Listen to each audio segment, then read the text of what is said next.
അപ്പൊ ഇതിന് വേണ്ടിയിട്ട് നമുക്ക് വേണമെങ്കിൽ രണ്ടാമതൊരു എക്സാമ്പിൾ കൂടെ നമുക്ക് നോക്കാം. നമ്മളിപ്പോ റെയിൽവേ സ്റ്റേഷനിലോ അല്ലെങ്കിൽ നമ്മൾ മാളിലോ ഒക്കെ പോകുമ്പോഴത്തേക്കും എക്സലേറ്റർ കാണത്തില്ലേ?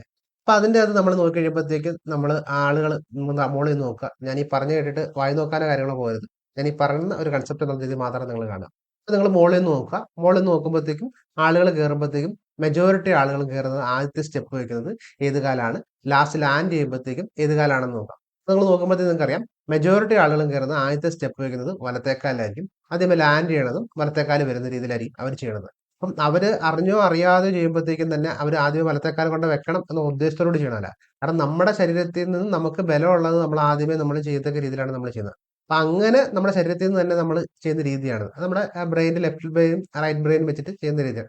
അതിലേക്ക് നമ്മൾ പോകണം. അപ്പൊ നമ്മളിത് എക്സാമ്പിൾ ആയിട്ട് നമ്മളിതൊന്ന് പ്രാക്ടിക്കലായിട്ട് നമ്മൾ നോക്കിയാൽ മതി. വലത്തെ കാലിലായിരിക്കും ആദ്യം വെക്കുന്നത്. അതിന് ലാൻഡ് ചെയ്യണത് ഭാഗത്തും വലത്തെ കാലായിരിക്കും. അപ്പൊ അതാണ് അതിന്റെ ഒരു കൺസെപ്റ്റ് എന്നുള്ളത്.